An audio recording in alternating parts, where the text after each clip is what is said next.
नमो सिद्धाणं नमो वायरियाणं नमो वज्रायाणं नमो लोये सब साहुणं ओंकारं बिंदु संयुक्तं नित्यं ध्यायन्ति योगिनः कामदं मोक्षदं चैव ओंकाराय नमो नमः अविरल शब्द घनो प्रक्षालित सकल भूतल मल कलंका मुनिभिरूपासि तीर्थ सरस्वती हरतु नो दुरिताम् अज्ञानतिमिरान्धानां ज्ञानाञ्जनशलाकया चक्षुरुन्मीलितं येन तस्मै श्रीगुरुवे नमः श्रीपरम्पराचार्य गुरुवे नमः श्री परम सकलकलश गुरवे नमः। विध्वंसं परम्पराचार्य गुरवे नमः। सकल कलुष विध्वंसकं श्रेयसां शां परिवर्तकं परिवर्त धर्म धर्म संबंधकं संबंधकं जीवन भव्य जीव मनः प्रतिबोधकारकमिदं शास्त्रं शास्त्रं श्री सर्वार्थ सिद्धिनामधेयं रत्नकरण श्रावकाचार नामधेयम् अस्य मूल अस्य मूल ग्रंथकर्ता ग्रंथ करतार श्री सर्वज्ञ देवास सतोतर ग्रंथ करतार श्री गणधर देवा प्रति गणधर देवास तेषां बचो नुसार मासाद श्री पूज्यपाद स्वामी विरचितम् विरचितम्। मंगलम भगवान वीरो मंगलम गौतमो गणी मंगलम कुंद कुंद्यादेव जैन धर्मोस्तु मंगलम सर्व मंगल मांगल्यम सर्व कल्याण कारकम प्रधानम सर्व धर्माणां जैनम जयतु शासनम कोटि शतं द्वादशैव कोट्यो लक्षानि सीतिस्रधिकानि चैव पञ्चाशदष्टौ च सहस्रसङ्ख्यमेतच्छ्रुतं पञ्चपदं नमामि अरिहन्त भासि यत्थं गणदेवी गत्यं धम्मं प्रणमामि भक्तियुक्तो सुगणान् महोमहिं शिरसा इच्छामि भन्ते सुधति काहु सगो कौ तस्सा लोचे अंगो भंग पैण्य पाहुड परियम सुत्त परमामी योग पुबगय चूलिया चेर सुत्तथ तुई थम कहायम निच्च कालम अंचेमी पुंजेमी बंदामी नमनसामी दुख खो कम खो बोहि लाओ सुगई गमनम समाहि मरणम जिनगुण संपत्ति हो मज्जम श्रुत श्रुत जलति पार गे भा सपर में मत बिहाना पटु मति सुचरित तपोनि देभ्यो नमो गुरुभ्यो गुण गुरुभ्यो छत्तीस गुण समग्गे पंच विहाचार करण संदर्शे शिष्यानुग्रह कुशले धम्मारिये सदा बंदे गुरु भक्ति संजमेण तरंति संसार सायरम घोरम छिन्नन्ति अट्ठकमं जम्मण मरणं न पावन्ति ये नित्यं व्रत मंत्र होम निरता ध्यानाग्निहोत्र कुला षट्कर्माभिरतास्तपो धन धना साधु क्रिया साधवा शील प्रावरणा गुण प्रहरणा चंद्रार्क तेजोधिका मोक्ष द्वार कपाट पाटन भटा प्रीणन्तु मां साधवा गुरुवर पांतु नो नित्यं ज्ञान दर्शन नायका चारित्राणो गंभीरा मोक्ष मार्ग उपदेश का इच्छामि भन्ते आयरिक भक्ति काउ सगो कौ तस्सा लोचिम सम्मनान सम्मिदंशन सम्य चारित्र जुत्तानम पंचविहाचाराणम आयरियाणम आयरादि सुदनानुबदेशयाणम वज्झायाणम तीरेण गुणपाल रण्याणम सभ्य साहुणम ऋच्यकालम अंचेमि पूज्येमि वंदामि नमस्सामि दुख खो कम खो बोहिलाओ सुवे गमन समाहि मरणम जिनगुण संपत्ति हो मज्जम मोक्षमार्गस्य नेतारम् तारं जेतारं कर्मभूषतां ज्ञातारं विश्वतत्त्वानां वन्दे तद्गुणलब्धे नमः नमः श्रीवर्धमानाय। श्रीवर्धमानाय निर्धूतकलिलात्मने सालोकानां त्रिलोकानां यद्विद्यादर्पणाय ते। आचार्य उमा स्वामी जी महाराज की जय। जय पूज्यपाद स्वामी जी महाराज की जय। महाराज की जय। आचार्य समंतभद्र स्वामी की जय। संत शिरोमणि आचार्य गुरु श्री विद्यासागर जी विद्यासागर महाराज महाराज की की जय। जय। आचार्य गुरु श्री समय सागर जी महाराज की जय। राज की जय। आचार्य गुरु श्री प्रज्ञा सागर जी महाराज की जय। तीन कम 9 करोड़ मुनि महाराज की जय। द्वादश वाणी माता की वाणी जय। माता की जय। संपूर्ण आरिका माता जी की जय। पूज्य गुरु वंदना दीदी सभी जी को सभी जय बड़ी जिनेन्द्र माता जी की वंदना जय। दीदी आरिका श्री चिंतन मती माता जी की जय। जी की जय।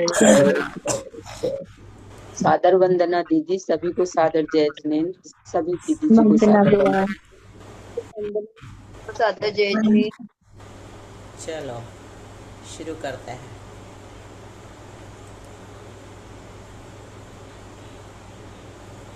सबसे पहले पढ़ेंगी चंदन जी, फिर उसके बाद पारुल, फिर प्रज्ञा। जी दीदी। ठीक है। हम्म। अपन कविता। सविता, तुम्हारे यहाँ आज मेहमान आए क्या? भावना बैठी थी। कौन?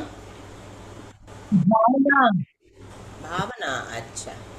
हाँ, तो ये प्रसन्न दिया अपन ने पढ़ लिया, तो शतक पूरा हो जाएगा आज अपना। यहाँ चलते हैं। पहचान में नहीं आई थी भावना, इसलिए पूछ लिया। ठीक है, चलो, वंदना सबको, वंदना सविता सबको। हम्म। व्यापार वैमनस्यात् सर्व व्यापार वैम न स्यात् विनिवृत्त्या मंतरात्म विनिवृत्त्या विनिवृत्त्या मंतरात्म विनिवृत्त्या सामयिकं बध्नीया सामयिकं बध्नीया उपवासे चैक भुक्ते वा। दुपवासे चैक भुक्ते वा। पारुल, फिर सरोज भाभी, फिर सविता, उसके बाद प्रज्ञा। हम्म। हाँ बुआ। मनस्यात् विनिवृत्त्या आत्म विनिवृत्त्या सामायिकं बन्धीयात् सामायिकं बन्धिनीया उपवासे भुक्ते वा। व्यापार वैमनस्य दिनिवृत्ति मंतरात्म विनिवृत्त्या सामायिकं वदनीयात् उपवासे चैक भुक्ते वा। यहाँ पर भी आ कर लेना, विनिवृत्त्या, फिर मंतरात्मा। बोलो दीदी सविता। जी वाला दूसरा शब्द नहीं बना, अच्छे से पढ़ते। व्यापार वै मनस्यात् विनिवृत्त्या मंतरात्म विनिवृत्त्या। ठीक है। ठीक। हम्म, हाँ दीदी। बोलो सविता। व्यापार मनस्यात् विनिवृत्त्या मंतरात्मविनिवृत्त्या सामायिकं बध्नीया दुपवासे चैक भुक्ते वा। भावना को पढ़ना है क्या? क्यों भावना?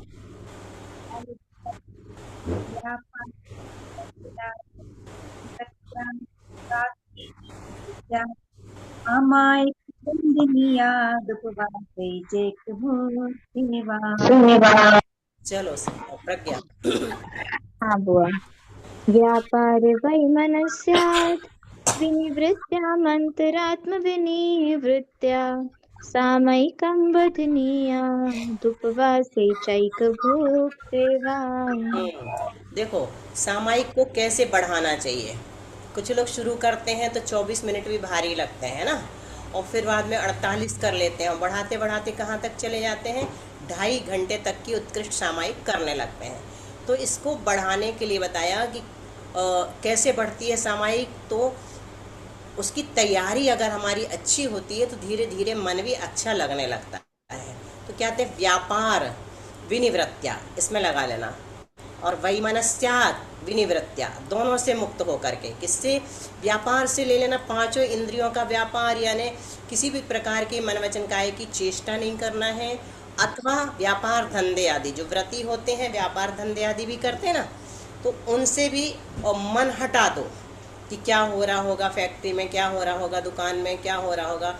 तो मन वचन काया की चेष्टा तो सभी के लिए है, स्त्री पुरुष सभी के लिए, और जो पुरुष वर्ग होते हैं उनके लिए विशेष रूप से प्रेरणा दी गई है, व्यापार से विनिवृत्त हो जाओ, निवृत्त हो जाओ। फिर उसके बाद वैमनस्य, जरा सा भी किसी के प्रति अपने मन में दुर्भाव है, बुरा भाव है, कलुषता है, किसी भी प्रकार का द्वेष भाव है, तो राग द्वेष को भी खत्म कर दो उससे निवृत्ति होने पर। फिर उसके बाद अंतरात्म विनिवृत्त्या, अब इतना बाहर का बहिरंग हो गया, बहिरंग स्वच्छता कर ली, तो अंतरात्मा में भी अगर किसी जो भी सूक्ष्म विकल्प रह गए, छोटे मोटे भी अंदर में भी छोटे मोटे विकल्प रह गए हैं, तो उनसे भी मुक्त हो करके उपवास करके अथवा एक बार भुक्ति करके, यानी एकाशन करके, सामायिकम बधनीयात, सामायिक की वृद्धि करें, सामायिक को बढ़ाना चाहिए, धीरे धीरे करके उसे अधिक समय के लिए कोशिश करके, है ना, वृद्धि करे सामयिक। चलो विजय जी, आप अर्थ लगाओ पहले। आवाज नहीं आ रही है? नहीं है तो फिर शालिनी, चलो। जी लगाओ। जी दीदी। हम्म। मन इंद्रियों के व्यापार व्यापार से निवृत्त इंद्रियों के व्यापार से निवृत्ति करके हम्म। और मन की मन की चेष्टाओं से निवृत्ति करती हम्म। और अंतरंग में चलने वाले मन के छोटे सूक्ष्म विकल्पों से निवृत्ति करके उपवास के दिन और एकासन के दिन बदनिया सामायिक सामायिक पढ़ाना चाहिए। ठीक है। उपवास के दिन या एकासन के दिन ना कह करके उपवास पूर्वक करो और एकासन पूर्वक करो तो और भी अच्छा है। मतलब जब उपवास करो तो उस समय ऐसी भावना बनाओ कि आज ज्यादा समय तक सामायिक करेंगे, लंबी सामायिक करेंगे, है ना। तो उपवास के दिन ही करेंगे ऐसा नहीं, रोज तो करना ही है, लेकिन उपवास जिस दिन रहे या शाम को फुर्सत रहे तो लंबी कर लो। भोजन आदि से फ्री होके जल्दी जाके बैठ गए मंदिर में, क्योंकि शाम को भोजन रहता है तो बहुत सारे लोगों को निपटा करके 7 साढ़े 7 वैसे ही बज जाते हैं, लेट हो जाते हैं। तो एक भुक्ति में प्रयास करना चाहिए कह रहे हैं, बाकी रोज भी करना चाहिए, उस दिन ही नहीं, है ना। उसका अर्थ ये लगा अपन डिपोज भी कर सकते हैं दीदी समय के। क्या? हाँ, अलग समयों में भी कहा है, इसमें खुद ही कहा है कि 3 समय के अलावा बाकी अन्य समयों में भी सामायिक करें, समय मिल जाए तो। जिनकी प्रतिमा है वो 3 समय नियम से करें। उसके अलावा भी अगर मंदिर आदि में बैठे तो एक्स्ट्रा कर लें। और उसके अलावा जो जिनकी 2 प्रतिमा है वो 2 बार नियम से करें, और समय समय के अनुसार दोपहर में भी करें, तीनों सामायिक करें। दीदी अगर शाम को नहीं करते हो दोपहर में और सुबह कर लेते हैं तो चल जाता है। हाँ, चल जाता है, अगर प्रतिमा अपनी 3 नहीं है तो किसी भी तरह से चल जाता हाँ है, कभी भी करना चाहिए। तो उससे प्रैक्टिस हो जाती है, फिर जब प्रतिमा ले लेते हैं तो फिर आराम से होने लगती है। चलो, श्रुति भाभी, फिर संजय भैया, रीना। सामयिकम प्रतिदिवसम यथा वदप्यनलसेन चेतव्यम व्रत पंचक परिपूर्ण। भाभी की आवाज नहीं आ रही, संजय भैया बोलो। सामयिकम दीदी प्रतिदिवसम सामायिकं प्रतिदिवसं यथा वदप्यनलसेन चेतव्यम यथा वदप्यनलसेन चेतव्यं व्रत पंचक परिपूरण व्रतपञ्चक परिपूर्ण कारणमवधान युक्तेन। कारणमवधानयोक्तेन सामायिकं प्रतिदिवसं यथावदप्यनलसेन चेतव्यं व्रतपञ्चकपरिपूर्ण कारणमवधानयुक्तेन। विकास, फिर मेघा। सामायिकं प्रतिदिवसं यथावदप्यनलसेन चेतव्यं व्रतपञ्चकपरिपूर्ण कारणमवधानयुक्तेन। बहुत अच्छा, बोलो मेघा। सामायिकं प्रतिदिवसं यदावदप्यनलसेन चेतव्यं व्रतपञ्चकपरिपूर्णं कारणमवधानयोक्तेन। तो अब कैसे करना चाहिए? शास्त्रोक्त विधि से। बढ़ाओ, हाँ सविता बोलो तुमको तो हारी किस्मत। सामायिकं प्रतिदिवसं यथावदप्यनलसेन चेतव्यं व्रतपञ्चकपरिपूर्ण कारणमवधानयुक्तेन। आओ ना, बोलो।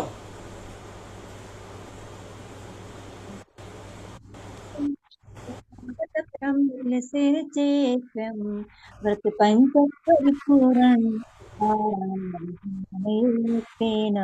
तो अनल सेन, अनल सेन किसी को दिख रहा है?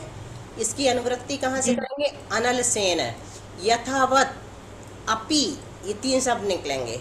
यथावत अपि अनल सेन, यहाँ से अपन शुरू करेंगे। तो अनल सेन मतलब न आलस इति अनालस, तो आलस से रहित होना चाहिए। सबसे पहली चीज आलस नहीं आना चाहिए, है ना। सबसे ज्यादा आता है आलस, क्यों? क्योंकि भोजन के बाद जब सामायिक करते हैं ना, तो पता है आप लोगों को आलस क्यों आता है? क्योंकि मस्तिष्क की जो ऊर्जा होती है ना, वो सारी की सारी पेट में चली जाती है। क्यों चली जाती है? भोजन पचाने के लिए। तो मस्तिष्क जो है ना ऊर्जा से रहित हो जाता है। ऊर्जा से रहित हो जाने के कारण उसमें निद्रा का प्रवेश हो जाता है ना, आलस आने लगता, प्रमाद आने लगता है। उसका कारण साइंटिफिक है। और प्रेमचंद्र जी का नाम सुना है? मुंशी प्रेमचंद। हाँ, मुंशी प्रेमचंद। मुंशी प्रेमचंद जी ने पता है क्या लिखा है? कि जो लोग ज्यादा खाते हैं उनकी सारी ऊर्जा खाना पचाने में ही खत्म हो जाती है। बताओ, मतलब फिर पढ़ाई लिखाई के लिए ऊर्जा बचती नहीं। इसलिए भोजन का भी एक लिमिट होना चाहिए, गांधी जी के अनुसार और प्रेमचंद के अनुसार, है ना। तो अनल सेन यानी आलस्य से रहित होकर, और अवधान यानी एकाग्रता। यहाँ पर क्या निकलेगा? कारणम अवधान युक्तेन है। अवधान युक्तेन यानी एकाग्रता पूर्वक, युक्त यानी सहित, एकाग्रता पूर्वक। दो चीज हो गई। कौन सा? पहला तो आलस नहीं होना चाहिए, दूसरा एकाग्रता होना चाहिए। और फिर क्या, फिर इससे क्या होता है? कौन करता है एकाग्रता से? व्रती यानी श्रावक। क्यों करे श्रावक? व्रत पंचक परिपूर्ण कारणम। क्यों करना चाहिए सामायिक? तो हिंसादि 5 जो व्रत हैं उनकी पूर्ति करने के लिए। हिंसादि पंचव्रत परिपूर्ण, हिंसादि जो 5 पाप हैं उनसे मुक्ति का नियम लिया है ना, तो हिंसादि त्याग, उल्टा बोल दिया हमने। हिंसादि जो व्रत नहीं है, अहिंसादि जो 5 व्रत हैं उनकी परिपूर्ति के लिए, उनकी पूर्ति के लिए क्या करना चाहिए? सामयिकम प्रतिदिवसम। ये आ गया शालिनी तुम्हारा शब्द इसका, इस श्लोक में, है ना। सामयिक प्रतिदिन भी, उपवास के दिन। और एक भुक्ति अकेले मत समझ लेना, आचार्य श्री ने ऐसा कहा। प्रतिदिन भी अपी लगा दिया, अपी प्रतिदिन भी यथावत यानी शास्त्रोक्त विधि से, चेतव्यम यानी बढ़ाना चाहिए। शास्त्रोक्त विधि क्या कहलाती है? सबसे पहले हम लोग को सिखाया जाता था, जब 2 प्रतिमा ली थी, पूर्व दिशा में मुख करके खड़े हो जाओ, बैठ करके नहीं। फिर 3 आवर्त करके 9 बार नमोकार मंत्र पढ़ो, और फिर बैठ करके नमन करो पूर्व दिशा में, क्योंकि वहाँ पर समोसरण लगा है। फिर दक्षिण दिशा में खड़े चले जाओ, मुख करके खड़े चले जाओ, मतलब पैर नहीं बढ़ाना, खड़े हो जाओ, घूम जाओ, और फिर 9 बार नमोकार मंत्र पढ़ो 3 आवर्त करके, बस वहाँ बैठ करके नहीं करना। फिर पश्चिम दिशा में बोलना क्या है अभी बताते हैं। पश्चिम दिशा की ओर मुख करके 3 आवर्त करके 9 बार नमोकार मंत्र पढ़ो। फिर उत्तर दिशा में खड़े होकर के 3 आवर्त करके 9 बार नमोकार मंत्र पढ़ो, फिर बैठ करके नमोकार करो।